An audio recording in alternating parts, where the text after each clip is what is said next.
خود اللہ کے رسول صلی اللہ علیہ وسلم نے ارشاد فرمایا کہ ان اشد الناس بلاء الانبیاء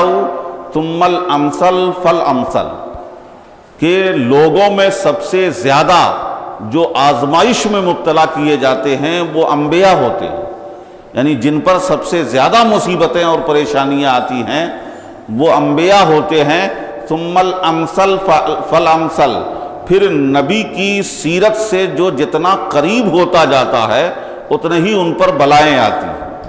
مصیبتیں آتی ہیں، انہیں آزمایا جاتا ہے۔ اگر یہ بات آپ کے ذہن میں بیٹھ جائے تو یہ نقطہ کھل جائے گا کہ لوگ کبھی نبی کے بارے میں اور کبھی بڑے بڑے اکابر اولیاء کے بارے میں کہتے ہیں کہ وہ خود مصیبتوں میں مبتلا ہوئے، پریشانیوں میں مبتلا ہوئے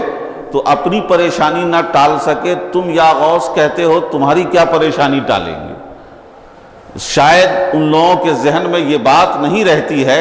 کہ ہماری مصیبتیں ہمیں پریشان کر کے ایمان و عمل کو خطرے میں ڈال دیتی ہیں، لیکن انبیاء اور نبی کی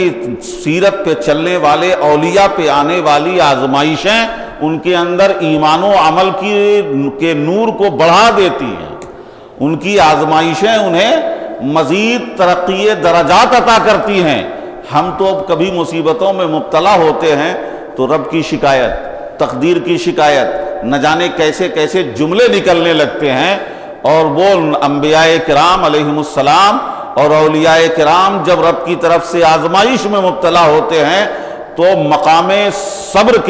کے ساتھ جزائے صبر پاتے ہیں، اور شکر کے ساتھ بندہ شاکر بن کر مزید نیکیاں پاتے ہیں اور مقامات پاتے ہیں۔ اس لیے اپنی آزمائشوں کو ان اللہ والوں کی آزمائشوں پہ قیاس نہیں کرنا چاہیے۔ آگے بات بیچ میں یہ ایک آ گئی، میں عرض یہ کر رہا تھا کہ اللہ کے رسول صلی اللہ علیہ وسلم نے ارشاد فرمایا کہ سب سے سخت بلا،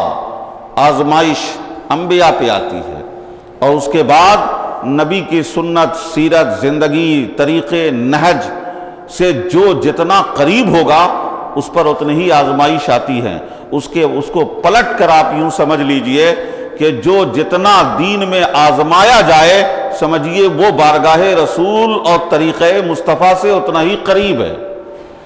آزمائش بتاتی ہے کہ وہ اتنا ہی قریب ہے، جو جتنا قریب ہوگا اتنا ہی آزمایا جائے گا، اور جو جتنا آزمایا جاتا ہے اتنا ہی قریب ہوتا ہے۔ ظاہر ہے آپ نے دیکھا کہ حضرت رسول پاک صلی اللہ علیہ وسلم کے سامنے آپ کے اہل بیت میں سب سے عزیز،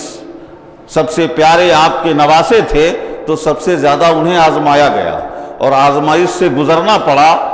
بلاؤں مصیبتوں کو جھیلنا پڑا ہے۔ یہ سنت الہیہ ہے کہ جو اللہ اور اس کے رسول کے جتنا قریب ہوتا ہے اتنا ہی اسے آزمایا جاتا ہے۔